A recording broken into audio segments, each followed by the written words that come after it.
Hello guys, welcome back to our channel. நிறைய பேருக்கு ஒரு டவுட் இருக்கும், மார்னிங் ஒர்க் அவுட் பண்ணுமா இல்லை ஈவினிங் ஒர்க் அவுட் பண்ணுமா அப்படின்னு சொல்லிட்டு.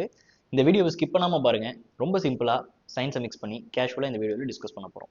ஃபஸ்ட்டு மார்னிங் ஒர்க் அவுட் பண்ணுறதுனால நம்மளுடைய மெட்டபாலிசம் காலையிலேயே நம்ம கிக் ஸ்டார்ட் பண்ணிடலாம். ஸோ அந்த த்ரூ அவுட் த டே நம்ம கேலரிஸ் பர்ன் பண்ணலாம். அடுத்து feel good hormones endorphins morning நம்ம ஒர்க் அவுட் பண்ணுறப்ப ப்ரொடியூஸ் ஆகும். இதனால் டே ஃபுல்லாக நம்ம பாசிட்டிவாக இருக்கலாம். அடுத்து பெட்டர் கன்சிஸ்டன்சி. நம்ம ஆஃபீஸ் ஸ்ட்ரெஸ், ஃபோன் கால்ஸ், நிறைய கமிட்மெண்ட்ஸ் ஈவினிங் டைம்ல தான் இருக்கும். ஃபோன் எடுத்தா நச்சுங்கிறானுங்க. நம்ம மார்னிங்கே நம்ம ஒர்க் அவுட்டை முடிச்சிட்டோம்னா நம்மளோட கோலை நம்ம எந்த டிஸ்ட்ராக்ஷனும் இல்லாமல் கன்சிஸ்டண்டாக கேரி பண்ணலாம். அப்புறம் மார்னிங்கே ஒர்க் அவுட்ஸ் பண்ணி முடிக்கிறவங்க அவங்களுடைய ஆஃபீஸ் ஹார்ஸ்லையும் காலேஜ் அண்ட் ஸ்கூல் டைம்லையும் ப்ரொடக்டிவிட்டி அவங்களுக்கு அதிகமாக இருக்கிறதா ஃபீல் பண்ணியிருக்காங்க. இதில் டிஸ்அட்வான்டேஜ் என்ன அப்படின்னு நம்ம பார்த்தோம்னா, உங்கள் பாடி இந்த ஜிம் லைஃபுக்கும் இந்த மார்னிங் ஒர்க் அவுட்டுக்கும் அடாப்ட் ஆகிறதுக்கு முன்னாடி ஒரு 1 month உங்களுக்கு டே டைம் ஃபுல்லாக கொஞ்சம் டயர்டாகவும் ஸ்லீப்பியாகவும் ஃபீல் பண்ணுவீங்க. இது ஒன்று தான் இதோட டிஸ்அட்வான்டேஜ். இப்போ அப்படியே கட் பண்ணோம்னா ஈவினிங் ஒர்க் அவுட்ஸ்.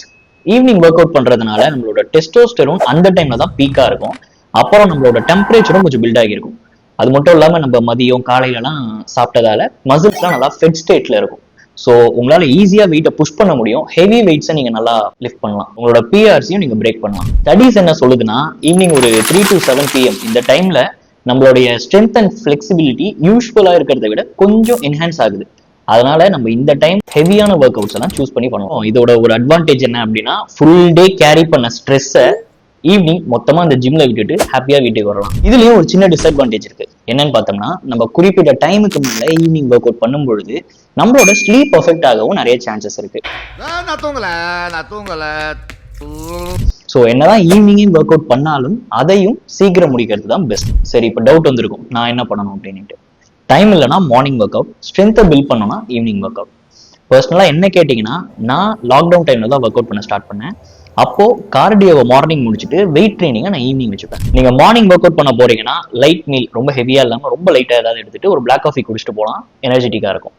ஈவினிங் நீங்க ஒர்க் அவுட் பண்ண போறீங்கன்னா உங்களோட லாஸ்ட் மீலுக்கு ஒரு 2.5 hours மினிமம் நீங்க கழிச்சு போய் ஜிம்ல ஒர்க் அவுட் பண்ணாதான் உங்களுக்கு கொஞ்சம் எஃபெக்டிவா இருக்கும். So end of the day நம்ம மார்னிங் ஒர்க் அவுட் பண்றோமா ஈவினிங் ஒர்க் அவுட் பண்றோமான்றதை விட கன்சிஸ்டண்டா பண்றோமான்றதா ரொம்ப முக்கியம்.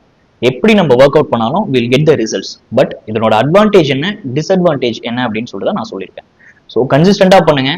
Happy lifting. இந்த வீடியோ உங்களுக்கு யூஸ்ஃபுல்லா இருந்துச்சுன்னா நீங்க எந்த டைம் ஜிம் போறீங்க அப்படின்னு சொல்லிட்டு கீழே கமெண்ட் பண்ணுங்க. உங்க ஃப்ரெண்ட்ஸுக்கு இதை ஷேர் பண்ணுங்க அண்ட் லைக் பண்ண மறந்துடாதீங்க.